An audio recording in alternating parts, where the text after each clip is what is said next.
YouTube, it's Oakwood Mike, man. We're gonna do a little everybody else doing this. I say I jump on the board, a little collection video.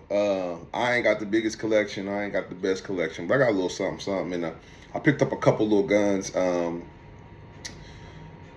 2025. So I'm just gonna give you the whole collection, the whole rundown. No particular order, probably go from biggest to smallest. That's that's what we'll do. We'll go biggest to smallest. So starting with my biggest firearm, which is a pistol. I own nothing but pistols. ARP, and all these guns have been safety checked prior to the video. YouTube, they're all safety checked. There's nothing in there. This is an AR pistol. It's a Radical Firearms. It's got about 600 rounds to it, and I call this my little Amazon special. Nothing fancy, just budget. So we're gonna start from the mouth. We got the little Monstrum light pressure pad. Does a little strobe situation. I got Magpul flip up sights. Little Amazon foregrip. I like to put my like this.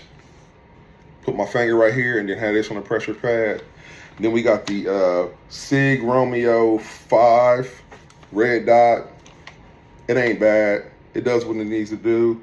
And then besides that, all I did was put a little hockey tape on here and the adjustable pistol brace, adjustable brace. And that's pretty much it. That's the ARP. It does what it do. I don't really shoot it that much, especially now because this, I can't really shoot it.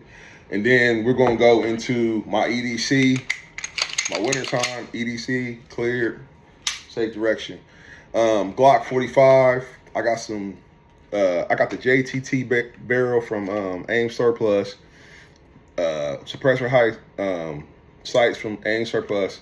Sealy Wolf 2G green dot.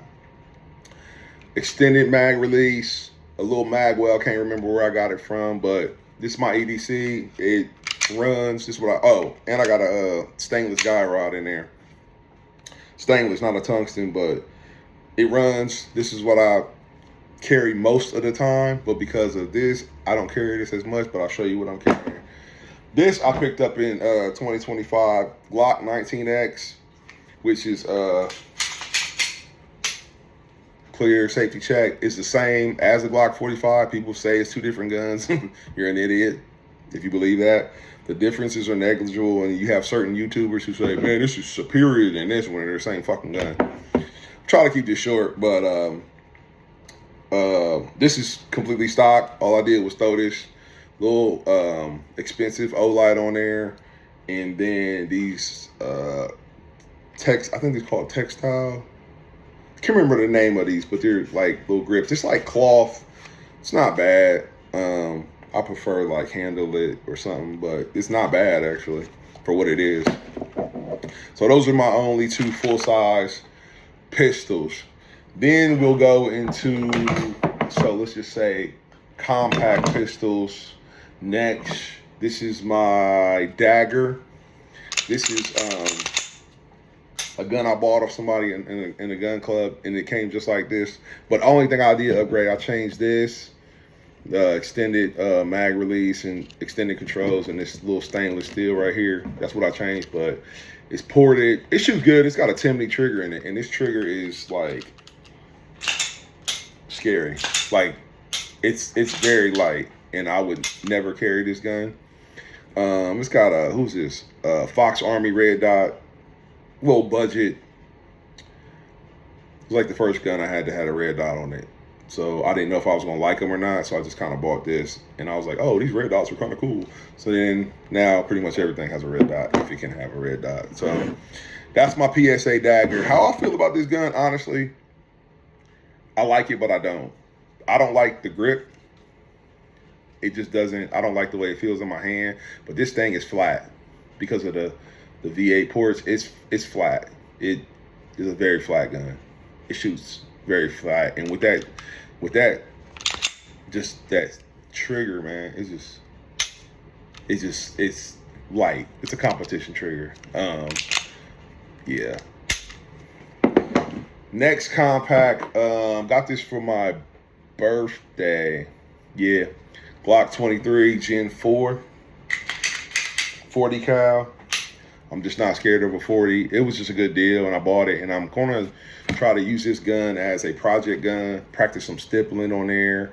And then I want to try to make this the flattest non-comp 9mm by converting it. I got some ideas, some products I want to buy that could aid in that. And I shoot this gun mostly before I shoot my 9s because this has more recoil than a 9. So I start shooting this first, and that's really what all I do with it. But it's a project gun. It's a project gun. Next up, we have the next compact. Oh, this is my baby that I've been carrying lately. Make sure it's clear. I bought this off of somebody. This is the most custom gun I have. I didn't do it. This is the way it came. But y'all seen this on the channel. It's got a Holosun 507C. It's got a stainless steel guide rod, suppressor height sights, extended mag controls. I think this is an Apex trigger, which I don't really care for this Apex. It's like a rolling brake. Like if you can see, you hit the little wall, but the wall's mushy. It's like mush, and then, see that? Then it breaks. It's just, it might sound crazy, but I would prefer a stock. It's just, the wall is just not defined. But Monsoon Tactical stippling on it. It's got a Taran Tactical mag well. Came with 2 mags with both had Taran Tactical base plates on them. So for the price I paid for this extended magazine release, the price I paid for this was a great deal. But I like that gun. I carry it a little bit. Next up, Springfield XDM Elite. Love-hate relationship with this gun. On paper, this is a great gun. I trust Springfields. My first gun ever that I purchased when I was 21 was a Springfield XD, a regular one, back in the day, before like people like Springfields was really popping. But excuse me, it's not a bad gun. It's a little heavier than I think it's a little heavier than a Glock 19. Oh yeah, but it shoots great. Once I started buying Glocks, I just stopped shooting this gun, to be honest. The red dot sucks. It's what comes with it. I don't really like it. And I'm actually looking to rehome this gun. Yeah. I mean, for this to be the dot that comes with it, it's just on a plate. It doesn't have suppressor height sight. It's just goofy. And I get it. It's kind of old, but on paper, I mean, it's completely ambidextrous. The trigger's not bad. It shoots good. It's kind of weird because it's like a compact grip, but it's like a subcompact. It's just kind of weird. But not a bad gun. I wouldn't tell nobody not. Like, if somebody's like, oh, that's what I bought, I would not be mad about it. You know what I mean? The first gun I bought when I got back into firearms, because I didn't mess with firearms for a while. But this gun right here, Springfield Hellcat Pro, I just threw a little cheap little red dot on there I found, which cheap. I mean, it does the job, but yeah, it's not that great. I think it's going dead. But Sealy red dot. This is the Cat O. Not bad.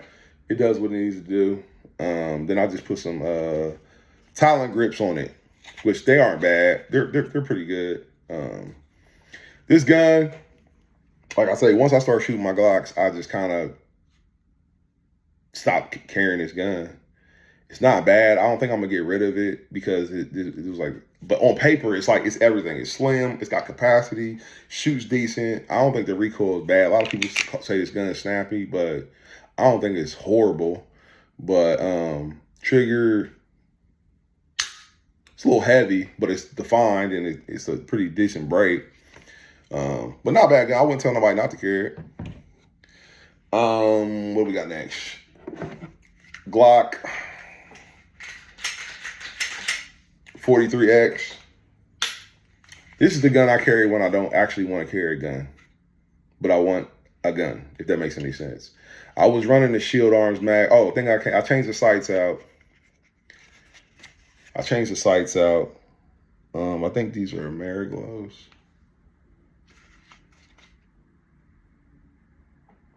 No, these are XS sights. I was the first one on YouTube with a backstrap for a 43X.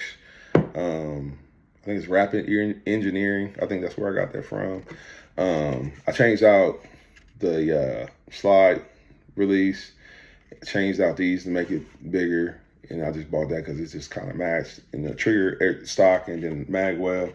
But besides that, it's just stock. I just carry this one out. Like, don't want to carry a gun. I run the OEM 10 rounders. Yeah, I got these on. This was before the MOS was out, so not a bad gun. I mean, I wouldn't tell nobody not to carry a 43X. I want to get an MOS one and just do like a souped up version with them. It's like I still have my Shield Arms mags, and mine are 100% reliable. Never had any issues. Next up, we have the most hated Glock on the internet, Glock 26. Love this gun. Shoots good to me. Completely stock. Only thing I did was, did I? Nope. I didn't even change the guide rod out, but it's, trigger's not bad. It's a Gen 5, no MOS. All I did was put some handle grips on it, and I carried this gun with an SLR base plate for a long time. Sometimes it's like, this is a gun, if I don't want to carry a gun, but I want a gun, I just grab this. You know what I mean? Next up is Glock 27 Gen 4 non-MOS. I got this used from a place, and the deal was just too good to pass up. It was just too good to pass up. Came with a light. I changed out the sights to the XS big dots, where you just like the circle with the line. You just see the line, you just line it up like a lollipop. That's a good point shoot gun. It came with an aftermarket trigger that I had on there, but I switched it back. Came with the light, came with an extra mag, and the price was good, so I just said, I was in there and I was like, just bought it. But it's probably gonna be a project gun too. Probably gonna jazz it up. Now the next two guns I didn't purchase because, oh, it's got magazine disconnect. No.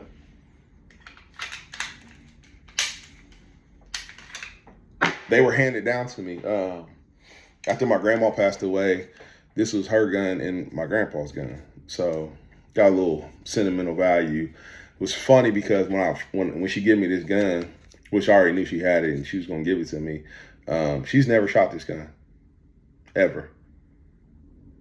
Like, when it still was like spanking brand new. It's the Ruger LC9. It's a little Ruger LC9. It's a hammer fire gun. I mean, like I say, it's got a safety. Look, still got that little circle on there.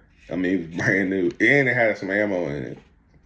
But this is my grandma's gun. She panicked, bought this gun, but just put it in the safe and never used it. So, man, because of my hand situation, I'm actually going to start carrying this as a pocket pistol.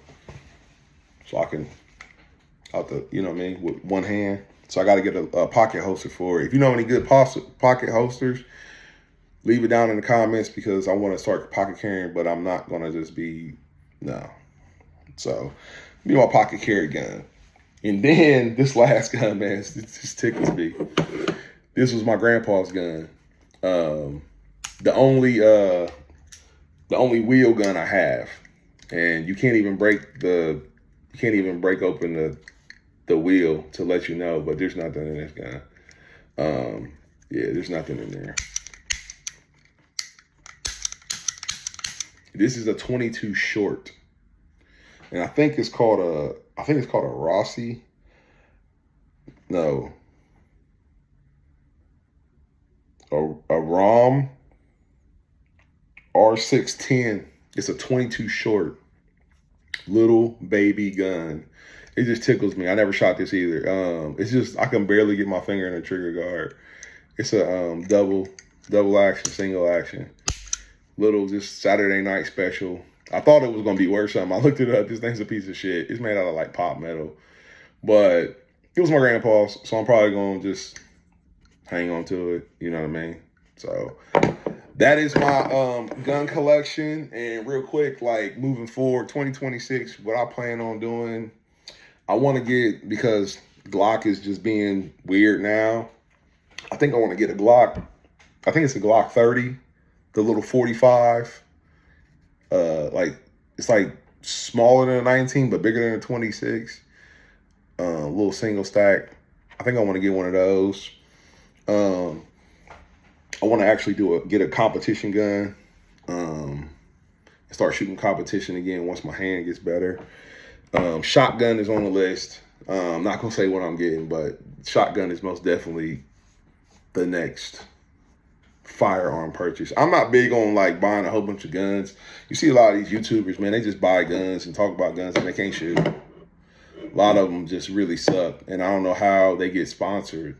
I don't think sponsorship and ability are synonymous, apparently, because a lot of them just can't shoot, but they have sponsors and they're trying to create brands and they're worried about getting all these views. So, but to each his own, man. I'm not trying to be a YouTuber. I like talking about guns. I like guns, and but yeah.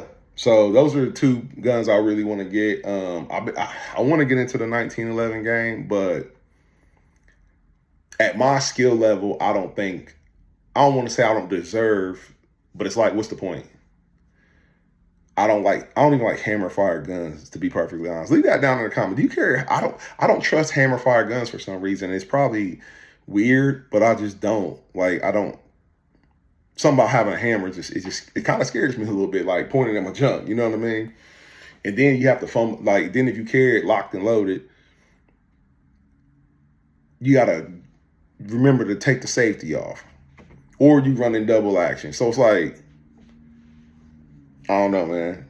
I'll probably carry a wheel gun before 1911 or 2011.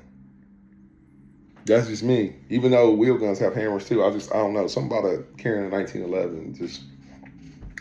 When I don't buy guns, I don't carry. Every one of these guns I've carried, every single one, except my 19X, because I haven't shot enough rounds to it. I don't really shoot it that much. But I just kind of bought it as like a collector piece, but it's a Glock. But I don't know why I bought that gun. But anyways. Excuse me. But yeah, that's my collection. 2026. I want to get back into competition.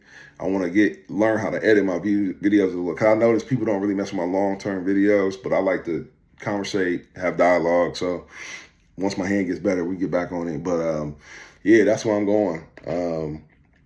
Pocket pistols and suggestions. What are you looking for 2026? What are your goals for shooting as 2026? Do you want to be a content creator that talks about guns, or you want to be a real shooter? I mean, let me know.